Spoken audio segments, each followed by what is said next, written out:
right, Greg McHale from Datanomix here to talk about shop floor networks. We could go pretty deep into this topic, but I'm going to try to keep it simple, going over some of the basic considerations, things that you need to think about with respect to implementing and deploying your shop floor network. Some pretty easy equipment recommendations based on things that we've seen in the field at various shops, and then some questions that you should take home to ask your IT resources to make sure that your network is meeting some best practices, again, that we're seeing from shops all across the country.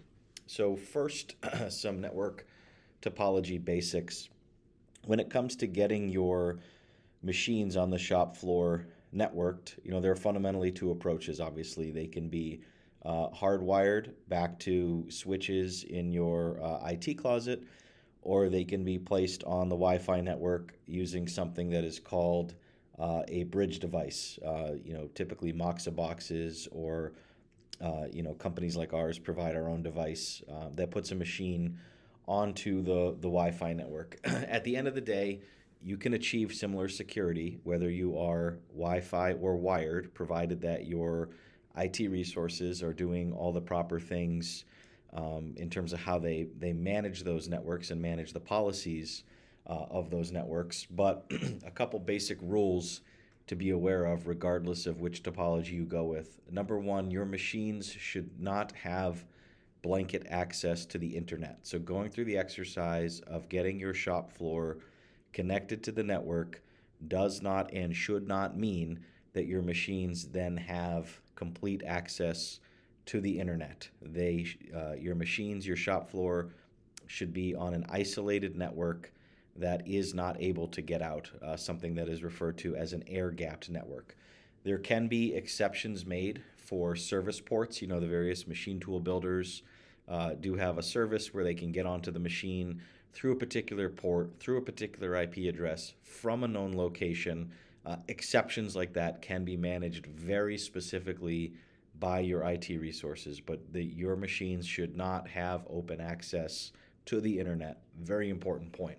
Similarly, if you're doing something like deploying a monitoring system and there are servers used as part of that implementation, for instance, the data collection device shown in the lower right corner of our picture here that talks to the shop floor network and also needs to get out to the cloud by going over the internet, those servers that need to talk to the cloud should do so only through very explicit rules. Your IT resources should have it configured so just that specific device can talk to a very specific cloud server using only particular ports so that everything is very locked down, very specific, very clear.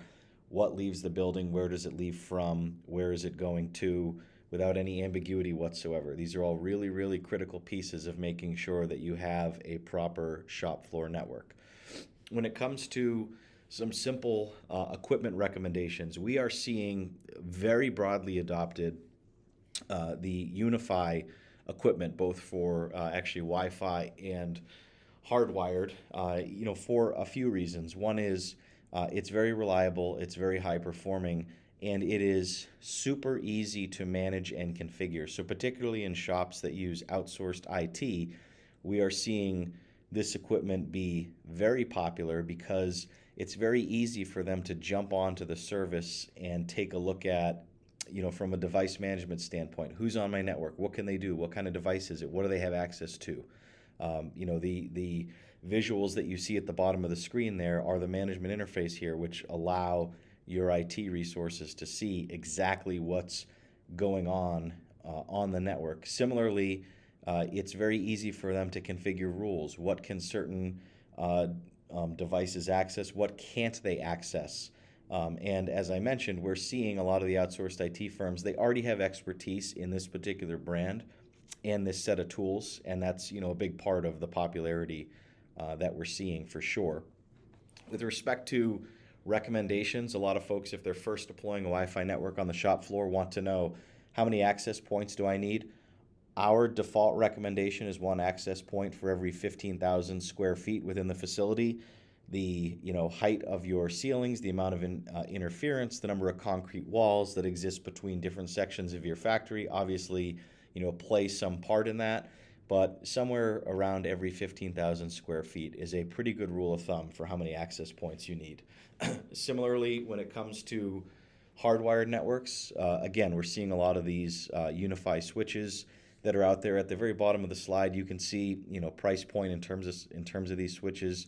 Pretty affordable when it comes to IT gear in particular.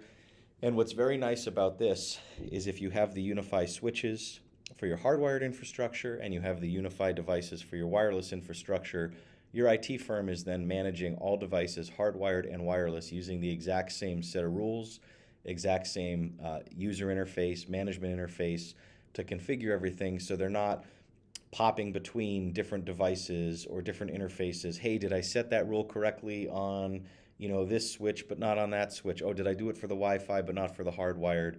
It's nice to take some of those things off the table, which is again why we see in this brand a lot and why we're recommending it as well.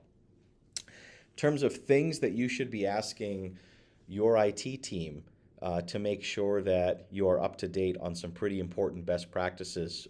One question to ask: are we using VLANs? A VLAN is a virtual network that creates a rule set for access control for devices that exist on your network. So for instance, if someone joins your guest Wi-Fi, that can be one VLAN.